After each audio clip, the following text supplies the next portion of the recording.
ഇതാരെഴുതിയതാ? കണ്ടിട്ട് ചെറിയാച്ചന്റെ എഴുത്താവും. ഒരക്ഷരം വായിക്കാൻ പറ്റുന്നില്ല. ആളിനെ വിളിക്ക് സാർ.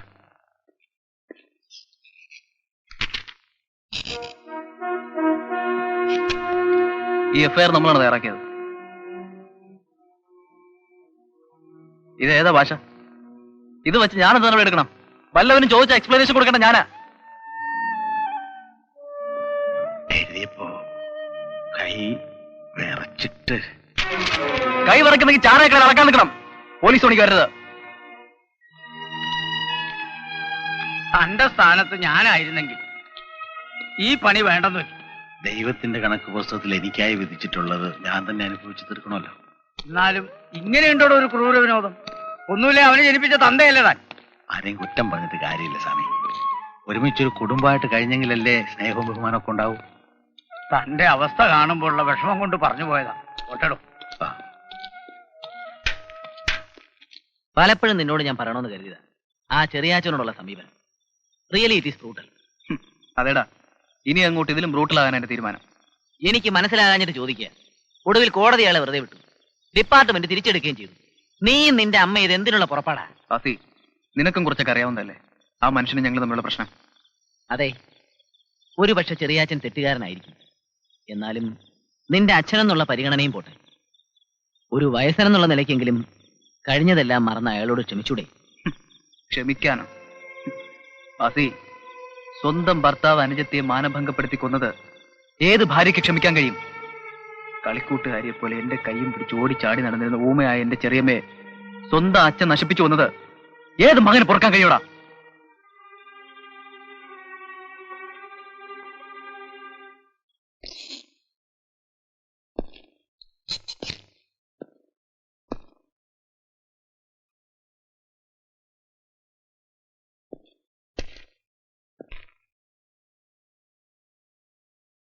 എന്തത്?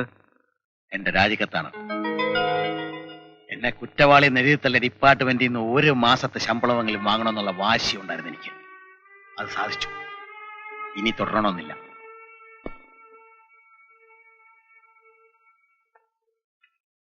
ഇൻസ്പെക്ടറുടെ മുമ്പിലിട്ടിരിക്കുന്ന കസേര പരാതിക്കാർക്ക് ഇരിക്കാനുള്ളതാണല്ലോ. ഇതാ ഒരു പരാതിയാ. എന്തു പരാതി? എന്റെ ഭാര്യ ഭാനുമതിയെയും മക്കളായ സുരേന്ദ്രനെ റോസി എനിക്ക് വിട്ടുകിട്ടണം. പൊതുവെ ഞാൻ കൈവറയ്ക്കുന്നവനാ. മനസ്സിൽ സങ്കടം കൂടുമ്പോ വിറയല് പിന്നെയും കൂടും. വായിക്കാനാവോ എന്തോ. ബഹുമാനപ്പെട്ട ഇൻസ്പെക്ടർ എത്രയും പെട്ടെന്നൊരു തീരുമാനം ഇക്കാര്യത്തിൽ ഉണ്ടാക്കി തരണം. വരട്ടെ.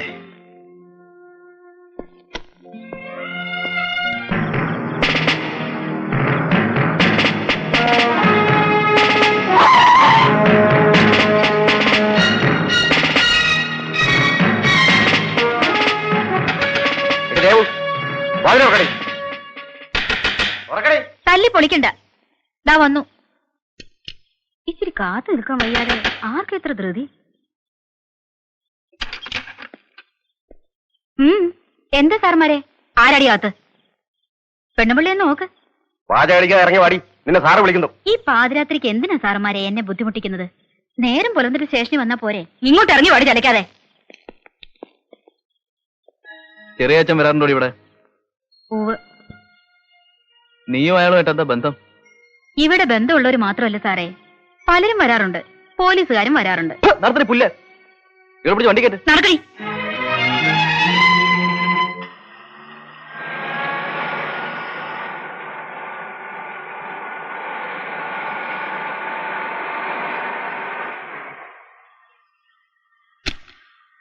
ചെറിയാച്ചൻ എന്താ പതിവില്ലാതെ? എനിക്കൊരു സഹായം വേണമായിരുന്നു. പറഞ്ഞോളൂ. എന്നെ കൊണ്ടാവുന്ന എന്ത് സഹായവും ചെയ്തു തരാൻ സന്തോഷമേ ഉള്ളൂ. മറ്റൊന്നുമല്ല, ദേവുവിനെ ഇന്നലെ സുരേന്ദ്രൻ ലോക്കപ്പ് ചെയ്തിരിക്കുക. അവളെ ജാമ്യത്തിൽ ഇറക്കണം. മകളോടൊന്ന് പറഞ്ഞ. ഈ കാര്യത്തിൽ ചെറിയാച്ചൻ എന്താ ഇത്ര താല്പര്യം? അവൾ വേശ്യാവൃത്തി ചെയ്ത് ജീവിക്കുന്ന സ്ത്രീയല്ലേ? അവൾ അങ്ങനെ ആയിരുന്നില്ല. ഒരിക്കൽ എല്ലാം തകർന്ന ദേവുവിനെ ഒരു സഹോദരിയെ പോലെ കരുതി എന്നാലാവുന്ന ഞാൻ സഹായിച്ചിട്ടുണ്ട്. അതിന്റെ പേരിൽ ഞങ്ങളുടെ നല്ലൊരു ബന്ധവും നിലനിൽക്കുന്നുണ്ട്. എനിക്ക് അവൾ വല്ലപ്പോഴൊക്കെ പണം തന്ന് സഹായിക്കാറുണ്ട്. സാഹചര്യം വേശിയാക്കിയ ഒരു സ്ത്രീയോട് മനുഷ്യത്വം കാണിക്കുന്നത് തെറ്റാണോ? എന്നോടുള്ള ദേഷ്യം തീർക്കാൻ വേണ്ടി എന്റെ മകൻ ആ പാവ സ്ത്രീയെ കരുവാക്കാണ്. ദേവുവിനെ കുറിച്ച് ഞാൻ പറഞ്ഞത് സത്യമാണ്. ഈ സന്ദർഭത്തിൽ എനിക്ക് വേണ്ടി ഇങ്ങനൊരു സഹായം ചെയ്യണം. ഏതോ തേവിടിച്ച് പെണ്ണിന് വേണ്ടി അച്ഛൻ എന്റെ മുമ്പിൽ ഇങ്ങനെ വക്കാലത്തുമായി വന്ന് നിൽക്കുന്നത് കാണുമ്പോ വിഷമമുണ്ടച്ചാ. ഇതിന് മാത്രം എന്താണ് അവർ തമ്മിലുള്ള ബന്ധം? ആപൽഘട്ടത്തിൽ ചെറിയാച്ചനെ സഹായിച്ചിട്ടുള്ളതാണ് ദേവു. എന്നാലും ഞാൻ ഈ കാര്യത്തിൽ ഇടപെട്ടാൽ സുരേട്ടനും അമ്മായിയും... നീ പഠിച്ച നിയമപുസ്തകത്തിൽ എവിടെയെങ്കിലും വ്യക്തിബന്ധങ്ങൾക്ക് വല്ല സ്ഥാനവും കൽപ്പിക്കണമെന്ന് പറഞ്ഞിട്ടുണ്ടോ? ഒരു അഡ്വക്കേറ്റിന്റെ മുന്നിലെ തന്നെ സമീപിക്കുന്ന കക്ഷിയുടെ ന്യായമാണ് വലുത്.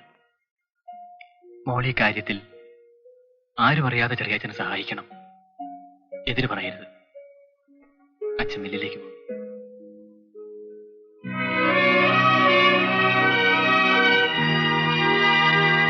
ഞങ്ങളെ തോൽപ്പിക്കാമെന്നാണ് ക്ഷമയുടെ വിചാരം? അങ്ങനെ സുരേട്ടന് തോന്നിയോ? പിന്നല്ലാതെ. ഭാര്യയും മക്കളെയും വിട്ടുകിട്ടണമെന്ന് പറഞ്ഞാ എനിക്ക് തന്നെ പെറ്റീഷൻ തന്നിരിക്കുക അയാൾ. ആ കാര്യത്തിൽ ഒരു തീരുമാനം കാണാനാവാതെ വിഷമിക്കുമ്പോ ഞാൻ ഇറക്കി തുറപ്പിച്ചിട്ടാ ദേവു. അങ്ങനെയെങ്കിലും അയാൾ എന്റെ മുമ്പ് കൊണ്ട് നാറ്റിക്കാമെന്നായിരുന്നു മനസ്സിൽ. പക്ഷേ അയാൾ അടിക്കാൻ ഞാനെടുത്ത പടി നീ വാങ്ങി ഒടിച്ചു കളഞ്ഞു. സുരേട്ടാ, ഞാനൊരു വക്കീലാണ്. ആരെയും തോൽപ്പിക്കണമെന്നോ പക്ഷം ചേരണമെന്നോ കരുതിയല്ല. ഇനി സുരേട്ടൻ എന്നെ വിവാഹം ചെയ്താലും ചിലപ്പോഴെനിക്ക് നിങ്ങൾ ചാർജ് ചെയ്യുന്ന കേസിലെ പ്രതികൾക്ക് വേണ്ടി വാദിക്കേണ്ടി വന്നേക്കും. 10 ആളുകളുടെ മുൻപിൽ വെച്ച് സുരേട്ടൻ തന്നെ വിസ്തരിക്കേണ്ടി വരും. അതെന്റെ തൊഴിലാണ്. സമ്മതിച്ചു. പക്ഷെ ഈ കേസിൽ എനിക്കുള്ള പ്രത്യേക താല്പര്യം നീ പരിഗണിക്കണമായിരുന്നു. പരസ്പരം ഔദ്യോഗിക കാര്യങ്ങളിൽ ഇടപെടാത്ത ഒരു കുടുംബജീവിതം. സുരേട്ടൻ നിന്നും അതാണ് ഞാൻ പ്രതീക്ഷിക്കുന്നത്. മറിച്ചാണ് സുരേട്ടന്റെ തീരുമാനമെങ്കിൽ വിഷമമുണ്ട്. ശ്യാമ തെറ്റിദ്ധരിക്കരുത്. അമ്മ ഇതറിഞ്ഞാലുള്ള പ്രശ്നങ്ങള് ശ്യാമ ചിന്തിച്ചിട്ടുണ്ടോ? ന്യായമല്ലാത്ത കാര്യത്തിന് എന്റെ അച്ഛൻ ആവശ്യപ്പെട്ട സുരേട്ടൻ അതിന് കൂട്ടു നിൽക്കുവോ? സുരേട്ടാ, തീ അടങ്ങിയിട്ട് വെണ്ണീര് വാരണം. എന്നാ കൈപൊള്ളില്ല. വക്കീലിന്റെ ഒരു ഫിലോസഫി. തിരക്കൊണ്ടുപോണേ, പിന്നെ കാണാം.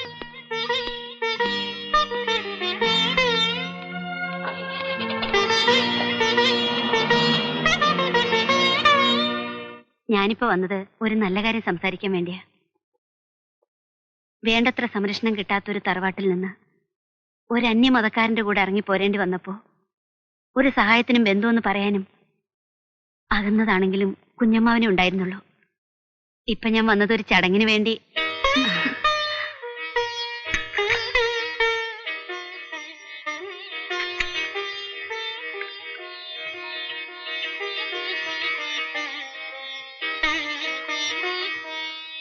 ഭാനുമതി എന്താ പറയാൻ വന്നത്? കുഞ്ഞമ്മാവന് മറ്റൊന്നും പ്രശ്നമാവില്ലെങ്കിൽ ശ്യാമയെ സുരേന്ദ്രനെ തന്നൂടെ? എന്താ അമ്മവ ഒന്നും പറയാത്തത്? എന്റെ മകള് വക്കീല, ഭാനുവിന്റെ മകൻ പോലീസ് ഇൻസ്പെക്ടറും. നീയോ ഞാനോ എതിർത്താലും അവരിത് നടത്തും. എങ്കിൽ പിന്നെ നമുക്ക് തന്നെ അങ്ങ് നടത്തി കൊടുക്കാം.